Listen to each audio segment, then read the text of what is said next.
Dans une première capsule, nous avons présenté la chaîne de transmission du virus SARS-CoV-2. Dans celle-ci, nous allons vous expliquer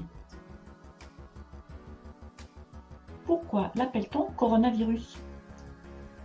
Pourquoi certaines cellules sont-elles infectées et pas d'autres? Comment le virus utilise-t-il la cellule pour se multiplier? Comment l'organisme répond-il à l'infection virale? Quels tests pour quelles informations sur l'infection virale? Pourquoi l'appelle-t-on coronavirus?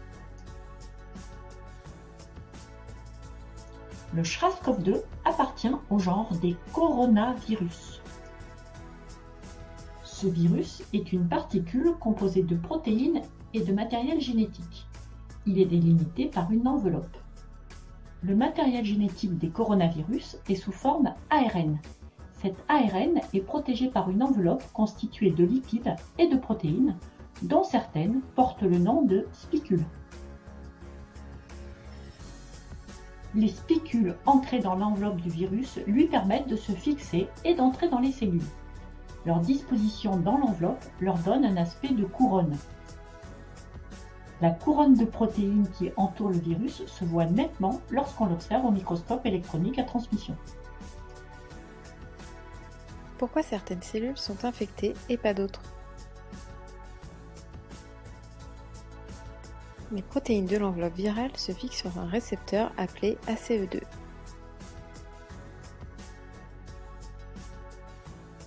Le récepteur ACE2 permet l'entrée du virus dans la cellule. ACE2 est présent à la surface des cellules à mucus de la cavité nasale et des cellules de la cavité pulmonaire. C'est ce qui explique que l'on retrouve le virus dans la cavité nasale et dans la cavité pulmonaire.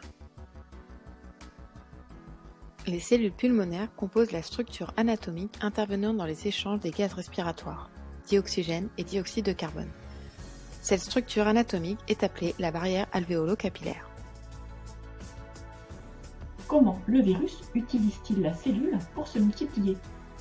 Un virus ne peut pas se multiplier sur une surface inerte. Lorsqu'il infecte une cellule, le virus détourne le fonctionnement de cette dernière pour fabriquer ses protéines et son matériel génétique. Le virus se fixe sur son récepteur ACE2 présent sur la membrane plasmique des cellules. Il entre alors dans la cellule par le biais de vésicules d'endocytose, puis son ARN est libéré dans le cytoplasme. Celui-ci est alors traduit en protéines virales et répliqué un grand nombre de fois. L'ARN viral et les protéines virales se rassemblent alors pour former de nouvelles particules qui quittent la cellule par le biais de vésicules d'exocytose. La cellule n'est plus capable de fonctionner correctement et devient en quelque sorte une poche à virus. Comment l'organisme répond-il à l'infection virale? Lorsque le virus entre dans l'organisme, des moyens de lutte sont rapidement mis en place. Il y a activation des cellules sentinelles qui provoquent l'inflammation de la muqueuse.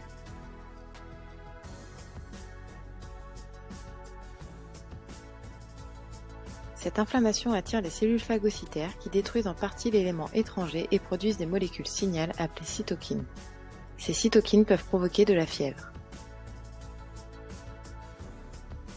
Le virus infecte les cellules du nasopharynx. L'inflammation locale pourrait être responsable des symptômes de perte de goût et d'odorat.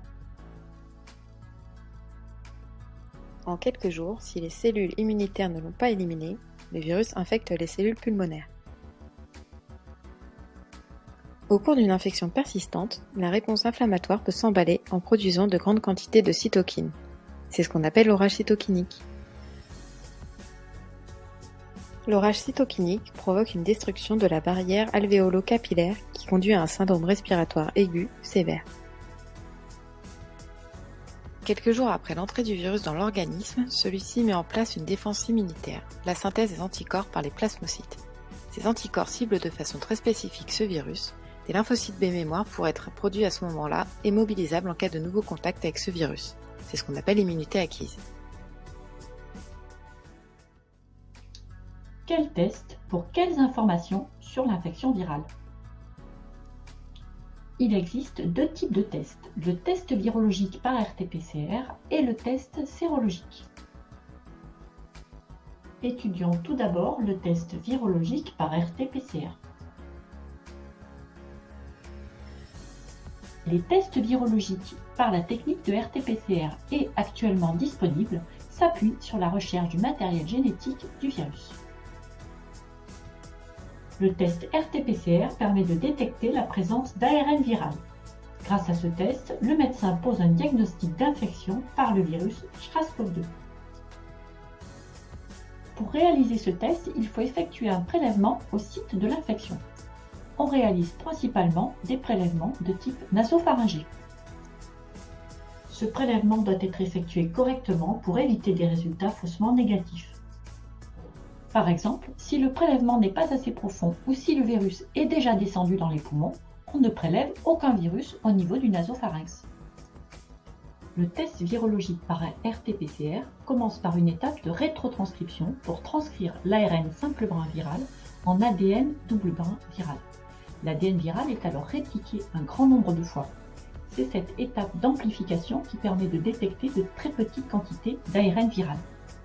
L'amplification par le test RT-PCR nécessite l'ADN double brin viral, dont les deux brins sont dissociés à température élevée, deux petits brins d'ADN simple brin appelés sondes, parce qu'elles reconnaissent spécifiquement chacun des deux brins de l'ADN viral. Il faut également des nucléotides et une enzyme appelée polymérase. Ceci est le premier cycle de l'amplification de l'ADN viral. On voit que la polymérase, en présence des sondes, recopie une petite partie de l'ADN du virus. Après plusieurs cycles d'amplification, on obtient donc un très grand nombre de copies d'un fragment de l'ADN viral. La détection est très spécifique car les sondes utilisées reconnaissent un fragment d'ADN viral qui n'a pas de correspondance dans les cellules de l'organisme humain. De même, un porteur d'un autre coronavirus ne sera pas diagnostiqué Covid-19+, car les sondes spécifiques de l'ADN viral SARS-CoV-2 ne reconnaissent pas l'ADN viral d'un autre virus, même très proche.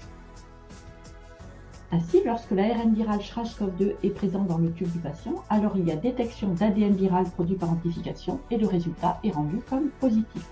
Inversement, s'il n'y a pas d'ARN viral SARS-CoV-2 présent dans le tube, il n'y a pas d'amplification d'ADN viral SARS-CoV-2 et donc le résultat est rendu comme négatif. Lorsque le test est positif, la personne est invitée à se confiner. Étudions maintenant le test sérologique. Lorsqu'un individu a été infecté par le virus, on peut trouver dans son sang des anticorps dirigés contre le virus une fois que l'immunité acquise s'est mise en place. Ces anticorps entraînent une protection immunitaire de l'individu contre une nouvelle infection. Ces anticorps protègent uniquement contre ce virus. Une personne testée positive a donc une forte probabilité d'être protégée contre le virus. La durée de cette immunité n'est pas connue. La production d'anticorps prend du temps. Un test sérologique peut être négatif si les anticorps n'ont pas encore été fabriqués ou s'ils sont en trop faible quantité. Il peut être intéressant de pratiquer ce test à l'échelle d'une population pour connaître le niveau d'immunisation collective. L'immunisation collective permet de protéger les personnes les plus fragiles. L'immunisation collective est un moyen d'interrompre la propagation du virus au sein de la population.